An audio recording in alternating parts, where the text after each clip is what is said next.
At sa ibang balita, isang lalaki ang inaresto matapos umanong halayin ang sariling anak at dalawang pamangkin ng live-in partner. Naisagawa umano ng suspect ang masamang balak matapos sa pilitang pinagdroga ang mga biktima. Saksi si Ivan Mayrina. Tila sinasalamin ng dilim ng bahay na ito ang madilim na pangyayaring bilang minsan umano naganap sa loob nito. Isang ama ang umano'y sapilit at pinagdroga at ginahasa ang 15 anyos na anak. Gayon din ang dalawang pamangking dalagita ng ka-live-in. Batay sa sinumpaang pahayag ng anak ng suspect, maraming beses siyang ginahasa ng ama. Pinakahuli noong December 24, 2011. Noong araw na yon, kwento ng biktima, tinawag daw siya sa kwarto at sinabihang patitikimin ng droga. Ang kanyang madrasta nakiusap na lang daw na sumunod siya. Pagkatapos ay pinapanood siya ng malalaswang video bago siya hinalay. Etong pamangkin na itong ka-live-in naman nitong suspect na si inumpisa naman din niyang abusuhin tong dalawang batang ito na ages 14 and 16. Pero takot magsumbong dahil nga sa sinasabing huwag magsumbong. Di pa matiyak kung ilang beses namang naabuso ang dalawang pamangkin ng kinakasama ng suspect na edad 16 at 14. Pero pinagdodroga rin sila at papanoorin ng malalaswang palabas bago gahasain. Nitong April 26, inaresto ang suspect sa kanyang tirahan sa tulong ng tiyahin ng biktima na pinagsumbungan nito. Pero todo tanggi siya nang makausap ko kanina. Sinasyabu mo daw sila bago mo gahasain. Ay, hindi po totoo, sir. Pero gumagamit ka. Hindi po, sir. Eh anong motibo nila para pagbintangan ka ng ganyan? Hindi ko nga po alam, sir, eh. Yung anak ko po kasi, umalis po sa bahay namin yun. Naglayas po yun, January. Anak ko po sa una yun, eh. Tapos neto pong huling buwan, humihingi po ng konting tulong na 1,000. Hindi ko po siguro na pagbigyan. Yun na nga po, bumalik na lang po, ganun na lang po. Naharap sa reklamong rape ang suspect. Pinaghahanap naman ngayon ang live-in partner nito na sinasabing naging kasabwat sa pang-aabuso. Ako si Ivan Mayrina, ang inyong saksi. Pinakawalan na ang Panamanian diplomat na inireklamo rin ng panggagahasa dahil mayroon daw siyang diplomatic immunity. Labis naman ang pagkadismaya ng 19 anyos na biktima. May saksi exclusive si Marisol Abduraman. Kung hindi umiiyak, tulala at nanginginig ang 19 anyos na si Pamela di niya tunay na pangalan. Nang makarating sa kanyang masamang balita bago mag-alas 6 ng gabi kanina, pinalaya na raw si Eric Sheeks, ang Panamanian diplomat na inireklamo niya ng panggagahasa. The Panamanian national enjoys immunity from criminal jurisdiction under Article 31 and 37 of the Vienna Convention on Diplomatic Relations. Hindi po siya pwedeng sampahan pa ng kaso. Wala namang pahayag ang abogado ni Sheeks. No comment, sir. Sorry. Sorry. Pero bago nito, mariin ang paninindigan niya nang humingi ng saklolo sa tanggapan ng Gabriela. Lahat po ng matatakbuhan ko, tinatakbuhan ko na po. Kasama na po kayo. Mapabayaan lang po ako ng gobyerno ko kung sino man. Noong nakaraang linggo, ipinadala ng DFA sa CIDG ang certification na ito. Patunay na isang holder ng diplomatic passport si Sheeks. Gayunman, wala raw itong diplomatic immunity kaya naisampa ang reklamong rape laban sa kanya. Pero kanina, binawi na ng DFA ang nauna nitong pahayag. Sila pa mismo ang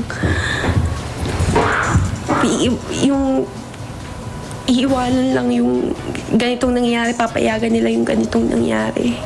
Sino pang tatakbuhan ko? Nakakagalit sa totoo lang kasi para namang nagkakandarapa yung ating mga authorities to execute yung kung ano man ang dapat nilang gawin at i-release ito. Sa halip na tingnan kung paano pa talaga titiyakin yung paggawad ng hustisya. Nakatakdang sumailalim sa counseling at therapy si Pamela matapos ang masaklap na naranasan. Ako si Marisol Abduraman, ang inyong saksi. Samantala, sa gitna ng mga balitang tatakbo siyang alkalde ng Maynila, may bahay ng lilipatan sa lungsod si dating Pangulong Joseph Estrada sa susunod na linggo. At sa kabila niyan, posible rin daw na i-endorso na lang niya si Manila Vice Mayor Isko Moreno para sa posisyon. May saksi exclusive si Sandra Aguinaldo. Sa loob ng maraming taon sa siyudad ng San Juan kung saan din nagsimula ang kanyang political career, tumira si dating Pangulong Joseph Estrada. Naging mayor din ito ang mga anak niyang sina Senador Jinggoy at Congressman JV. Pero sa susunod na linggo, lilipat na raw si Erap sa bahay na ito sa Maynila. na nabili niya mula sa pamilya Regarda 3 buwan na ang nakararaan. Sa lawak ng property, pwede itong pasukin mula sa Altura Street at sa Manga Street. Yung lawang bahay, pinaayos ko lang. Maganda yung maraming puno eh. Maraming lilim. Tsaka accessible sa 2 kalye eh. Kung matutuloy sa pagtakbo bilang alkalde ng Maynila si Erap, dapat 1 taon siyang residente ng syudad. Ibig sabihin sa May 12 ay dapat makalipat siya na hindi naman daw problema. Umpisahan ko na. Uwi na ako doon baka by next week. Baka maglilipat na ako. Ilang beses na raw nakita si Erap na dumalaw sa bagong biling bahay. Kailan niyo nakita si Erap? Nung Sabado po. Sa kanto po. Opo. Anong ginawa niyo? Ano po, kinawayan po namin. Tapos kumaway din po siya. Malaking advantage sa amin yun sa barangay namin. Dahil marami kaming rito mga indigent. Marami kaming mahihirap na constituent. Bukod dito, may 4-door apartment din si Erap sa Santa Mesa, Manila na itinayo noong dekada 70 at pinareconstruct noong naging pangulo siya. Pero paglilinaw ni Erap, hindi pa siya desidido. Sakaling di tumakbo, pinag-iisipan na rin daw niya i-endorso ang posibleng pagtakbo bilang mayor ni Vice Mayor Isko Moreno. Sa Huwebes, manunumpa na bilang miyembro ng partido ni Erap si Moreno. Wala na ako ibang masusuportahan kung hindi ako tatakbo. Kung hindi si Vice Mayor Moreno, tsaka siya isang bata pa, meron siyang vision na pagandahin ang Maynila. Kami naman, now we're opening our options sa mga mangyayaring sitwasyon. Sandra Aguinaldo ang inyong saksi. At narito naman po ang mabilis na sulyap sa iba pang balita.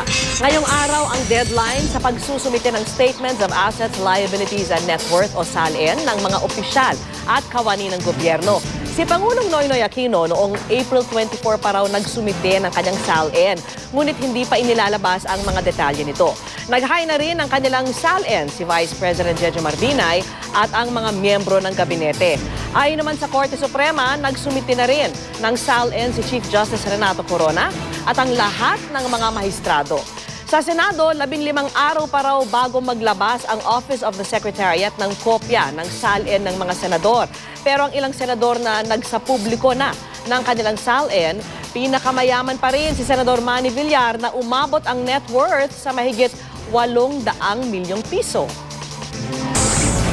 Tinanggi naman ni Chief Justice Renato Corona na meron siyang 10 milyong dolyar na bank account. Kasunod dyan ang utos ng Office of the Ombudsman sa punong maestrado na ipaliwanag ang sinasabing bank account. Ayon kay Corona, black propaganda lamang ito bilang paganda sa pagpapatuloy ng impeachment trial sa Lunes. Wala rin daw jurisdiction ng Office of the Ombudsman sa punong maestrado. Paglilinaw ng palasyo, hindi raw ito ganti sa utos ng Korte Suprema na ipamahagi ang lupain ng Hacienda Luisita gaya ng sinabi rin ni Corona. The letter of the Ombudsman was quite clear. They cannot file a case against the Chief Justice because he's an impeachable official. What they can do is to refer any case filed, any case that they can recommend a case of impeachment against an impeachable official. Samantala, bababa ang presyo ng liquefied petroleum gas o LPG simula mamayang hating gabi. 5 pesos and 20 centavos per kilogram ang ipatutupad na rollback ng Petron at Total. 5 pesos per kilogram naman ang rollback ng Shell sa kanilang LPG. May rollback din ng Petron sa kanilang Auto LPG. 3 pesos and 29 centavos per liter ang kanilang bawas presyo. Sa ibang balita, inaayos na ang pagsimula ng pagproseso ng claims ng mga depositor ng nagsarang Export and Industry Bank. Nakatakdang pumunta ang PDIC sa branches ng Export and Industry Bank upang asikasuhin ang mga claims. Sa mga depositong may hihigit sa 10,000 piso, ipadala na lang sa depositor ang cheque basta tama ang address at wala raw utang. Para naman sa mga may depositong mahigit 10,000 piso hanggang 500,000 piso, kailangan po ng claim form, passbook o ATM, checkbook at 2 valid ID. Saksihan mamaya. Sa gitna ng matinding init na panahon, ilang lugar sa Bulacan hirap sa supply po ng tubig. Pagawaan ng sorbete sa Maynila na diskubring binabahayan ng mga itis. At tunghayan ng lola na nagpo-pole dancing sa China. Huwag bibitiw! Sama-sama pa rin tayong magiging kaksi!